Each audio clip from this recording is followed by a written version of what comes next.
অনেক বেশি ভালোবাসি, অনেক বেশি পছন্দ করি, অনেক বেশি খেতে ভালোবাসি। তো সেই খাবারটা হচ্ছে আজকে আমার হাত দিয়ে রান্না করব। খাবারটার জন্য হচ্ছে নিজে যত্ন করে সকল কাজ একদম প্রথম থেকে স্টার্ট করেছি, একদম কেটে কুটে ধুয়ে পরিষ্কার করে মশলা দিয়ে হাতের কাছে নিয়ে নিলাম আর মনোযোগ সহকারে রান্না করি। আসলে অনেক সময় শখের জিনিস আর শখের জিনিস থাকে না, একটুখানি ভুলের জন্য আর একটুখানি অমনোযোগীর জন্য অনেক সময় হয় কি শখের জিনিসটাও নষ্ট হয়ে যায়। ওই যে শখের জিনিস ধরে রাখা যায় না, যেটাকে আমরা সবচেয়ে বেশি আপন করে নিই, ভালোবাসি, পছন্দ করি, খেতে মন চাই বা খাওয়ারের জন্য এত যত্ন করে রান্না করে, তখন যদি কোনো কারণে একটু এদিক ওদিক হয়ে যায় মনটাই খারাপ হয়ে যায়। যারা আমার প্রতিনিয়ত ব্লগ দেখছেন তারা হয়তো বা আমার কিছু পছন্দের খাবারের নাম অবশ্যই জানেন। তার মাঝে হচ্ছে বাটা মাছ। এই বাটার মাঝে দুটা বাটা মাছ পাওয়া যায়। একটা হচ্ছে আমরা এটাকে বলি চোক্কা বাটা, আর আরেকটা হচ্ছে একটু চ্যাপটা ধরনের, সেটাকে আমরা বলি হাড্ডা বাটা। এটা অবশ্য আঞ্চলিক ভাষা, ছোটবেলা থেকে নামটাই শুনে আসছি। একটার নাম হচ্ছে চোক্কা বাটা, একটার নাম হচ্ছে হাড্ডা বাটা। মাছ একই জাতের, বাট নাম দুইটা এবং চেহারাও দুই রকমের। তো আমি যে মাছগুলো ধুয়ে পরিষ্কার করে নিচ্ছি, এগুলোকে কেটে একদম ফ্রেশ করে নিলাম। আর ধোয়াটা হচ্ছে নিজের ব্যাপার। আমি মনে করি মাছ যত পরিষ্কার করে ধোয়া যায়, যত পরিষ্কার করে ধুয়ে পরিষ্কার পরিচ্ছন্ন করে নেওয়া যায়, ততই ভালো, ততই মাছ থেকে আষ্টে গন্ধটা থাকে না বা মাছ রান্নার জন্য প্রস্তুতিটা সুন্দর হয়। তো মাছটা একদম ভালোভাবে ধুয়ে নিলাম। পরিমাণ মতো তেল, পেঁয়াজ বাটা, পেঁয়াজ কুচি, রসুন বাটা, একটুখানি আদা বাটা, আর হচ্ছে হলুদের গুঁড়ি, মরিচের গুঁড়ি, পরিমাণ মতো লবণ, এগুলো দিয়ে হচ্ছে আমি মশলাটা কষিয়ে নিচ্ছিলাম। আজকে মাছটা আমরা 3 জন মিলে ধুয়ে নিচ্ছি। এক হচ্ছে আমি ধুয়ে নিলাম, দ্বিতীয়বার হচ্ছে আমার ভাগনা, তৃতীয়বার হচ্ছে আমি আমার যে হেল্পিং হ্যান্ড হচ্ছে থাকে বাসায় সব সময় তাকে দিলাম। কারণ মাছটা যত ধোয়া যাবে ততই হচ্ছে মাছ থেকে ঘোলাটে পানি বের হয়ে যাবে, ময়লা বের হয়ে যাবে। এবং মাছ রান্নার আগ মুহূর্তে আমি যখন মাছটা দিব চুলায়, তখন হবে কি মাছটা একদম পরিষ্কার পরিচ্ছন্ন, একদম ফ্রেশ একটা মাছ আমি চুলার উপরে বসাতে পারবো। মাছটা যখন দেখবেন যে ঘাটাঘাটির পরও ঘোলা পানি বের হচ্ছে না, তখনই মাছটা ধোয়া হয়েছে, এটা ক্লিয়ার হবেন আপনি নিজে থেকে, নিজে যখন হাত দিয়ে ধরবেন। দেখেন তো আমি যে মাছ রান্না করছি বা মশলা কষিয়ে নিলাম, মাছগুলো দেখতে কেমন লাগে, মশলাগুলোর কালার কেমন হয়েছে। আর আমি আরেকটা কথা শেয়ার করি, আমি যখন যে কোনো মাছ রান্না করি তখন মশলাতে দেওয়ার সাথে সাথে হচ্ছে কি হাতল দিয়ে একটু নেড়ে চেড়ে দিই। তাতে করে হচ্ছে কি মশলাগুলো মাছের গায়ে গায়ে লেগে যায় এবং যখনই একটু গরম তাপ পায় মাছ, তখনই হচ্ছে মশলার যে কালারগুলো, হলুদ, মরিচ বা যে ধরনের মশলা ইউজ করেছি সবগুলো হচ্ছে মাছের সাথে একদম মিলেমিশে একাকার হয়ে যায়। বাটা মাছ রান্না করতে বেশিক্ষণ লাগে না, একদম শর্ট টাইম রান্না করা যায়। সেজন্য হচ্ছে একদম 10 থেকে 15 মিনিট ঢেকে রাখার পর টমেটো, কাঁচামরিচ, ধনিয়া পাতা দিয়েই হচ্ছে আমি বাটা মাছটা রান্নাটা কমপ্লিট করলাম। এদিকে হচ্ছে আব্বা খেতে বসবে, তার জন্য হচ্ছে কয়েক পিস মাছ উঠিয়ে নিলাম। আজকে যে বাটা মাছ রান্না করলাম এটা হচ্ছে সকালে যেহেতু এনেছিল গ্রাম থেকে, প্রায় সকাল 6টা থেকে 6:30টার দিকে। তো সাথে সাথে মাছ ধুয়ে মাছ রান্না করলাম, সেজন্য হচ্ছে শর্টকাট রান্নাটা হলো। আর এখানে হচ্ছে 10টা থেকে 11টা বাজে।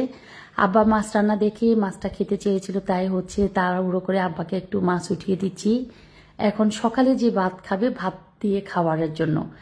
আর ওদিকে হচ্ছে বাবুকে, বাবু মানি ও হচ্ছে আমাদের ভাগনা, এখানে লিওন, লিখন, বাসার বাচ্চারা সবাই রান্নাঘরে, আমি যেহেতু রান্না করছি সবাই একবার একবার করে হচ্ছে আমার সাথে যোগাযোগ করার জন্য সবাই রান্নাঘরে ঢু দিল যে কে কি করছি বা আমি কি রান্না করছি, বাজার থেকে বাজার আনিয়েছি, কি কি বাজার আনলো ও একটু সাজিয়ে দিচ্ছে, জানে যে আমি ব্লগ করি।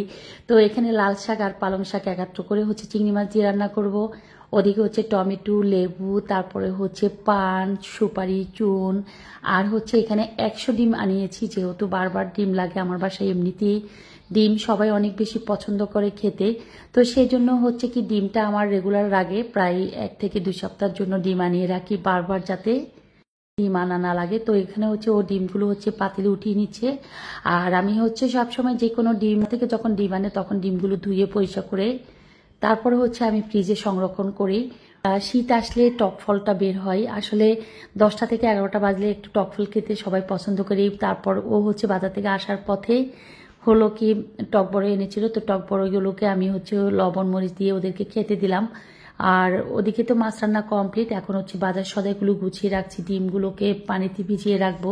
সবসময় মনে রাখবেন বাজার থেকে যদি ডিম আনান তাহলে ডিমগুলো একটু ধুয়ে ফ্রেশ করে তারপরে পানি শুকিয়ে ফ্রিজে রাখাটাই বেটার আমার কাছে মনে হয়। আর আমার বাসাতে একটু একটু বেশি বেশি বাজার করা হয় বা বেশি ডিম আনা হয়, তো সেক্ষেত্রে হচ্ছে আমি প্রায় 5-6 মিনিট একটু ভিজিয়ে রেখে উপরের ডিমের যেই ময়লা থাকে ময়লাগুলো সফট হয়ে গেলে একটু ধুয়ে ফ্রেশ করে জাস্ট হচ্ছে ডিমগুলো আমি ফ্রিজে রেখে দিই। আমার কাছে একটু স্বস্তি ফিল হয়, যাতে আমরা যখন ডিম ভাজি করি তাড়াহুড়ো করে ডিমটা নেওয়ার পর কিন্তু কার ধোয়া হয় না।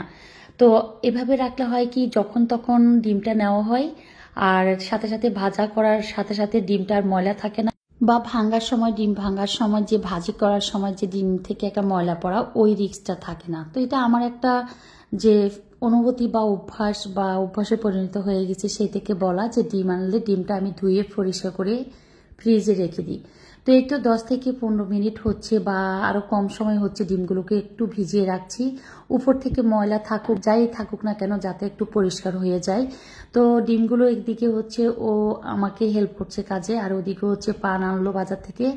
আব্বা আম্মা যেহেতু দুজন আমার বাসায় আছেন, তো পান তো লাগে। পান থাকলে মনে হয় যেন বাসায় মুরব্বি কেউ আছেন। আর মুরব্বিরা থাকলে অনেক সময় হয় কি, আমরা নিজেরাও বলি যে আমাকে এক পিস দেন বা আমাকে একটা বানায় দেন বা একটু খাওয়া হয়। তো এই তো পানগুলো ধুয়ে ফ্রেশ করে নেওয়া হচ্ছে। ওদিকে হচ্ছে আম্মা আমাকে শাক কেটে দিচ্ছে, আমি হচ্ছে রান্না চুলার উপর একটা একটা করে বসিয়ে দিচ্ছি। ভাত রান্না কমপ্লিট এখনো হয়নি। আর ওদিকে তো বাটা মাছ একদম সকাল সকাল রান্না করেছি। এদিকে লিখনও হচ্ছে লেবু পানি খাই দুপুর 11টা থেকে 12টার মধ্যে। তো আমার জন্য নিচ্ছে, ওর জন্য নিচ্ছে। আম্মা শাকগুলো কাটার পর আমি ধুয়ে পরিষ্কার করে 5 মিনিট একটু ঝাঁপিতে রেখেছি পানিগুলো ছড়িয়ে যাওয়ার জন্য। এখন হচ্ছে লাল শাক আর পালং শাকটাকে হচ্ছে চিংড়ি মাছ দিয়ে রান্না করে নিচ্ছি। আমার কাছে এই শাক রান্নাটা যে এতটা, মানে আজকে দুটো জিনিস রান্না করছি, দুইটি হচ্ছে আমার পছন্দের। যেমন বাটা মাছ, তেমনি হচ্ছে পালং শাক দিয়ে হচ্ছে লাল শাক দিয়ে চিংড়ি মাছ। দুটোই আমার পছন্দের খাবার। দুটো তরকারি আমি পছন্দ করি। তো এই তো ডিমগুলো ওই যে বললাম 10 থেকে 15 মিনিট বা আরো একটু কম সময়ে একটু পরিষ্কার হলে রেখে দেওয়া। তো এদিকে হচ্ছে ডিমগুলোকে ঝাঁপতে রেখেছিলাম 10 মিনিটের মতো, তারপর শুকিয়ে যাওয়ার পর পানি এখন হচ্ছে ফ্রিজে সংরক্ষণ করে রেখে দেওয়া হচ্ছে। আর একদম রান্নাঘরের কাজ কমপ্লিট, পরিষ্কার পরিচ্ছন্ন করে সব মুছে ধুয়ে পরিষ্কার করে ফ্রেশ করে তারপরে হচ্ছে পারিবারিক সংসারে যারা আমরা আছি সবাই হচ্ছে গোসল করার পালা। তো এই তো কাজ কমপ্লিট হয়ে যাচ্ছে এক এক করে। আর এদিকে হচ্ছে আব্বার জন্য আবার একটু বেগুন ভাজি করে নিচ্ছে। মুরব্বীরা থাকলে এক এক সময় এক এক ডিসিশনে এক এক কিছু করা হয়। একটু বেগুন ভাজি করব, সেজন্য একটা বেগুনকে কেটে নিচ্ছি। আমি গোসল করে ফ্রেশ হয়ে এসেছিলাম, পরে মনে হলো যে আব্বার জন্য বা ঘরে যারা আছে সবার জন্য একটা বেগুন কেটে ভেজে নিই।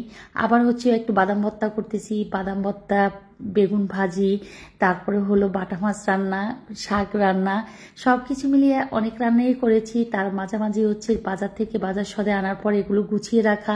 আসলে সংসারের অনেক কাজ। অনেকে এগুলা হয়তো ভাবে যে কতটুকু আর কাজ।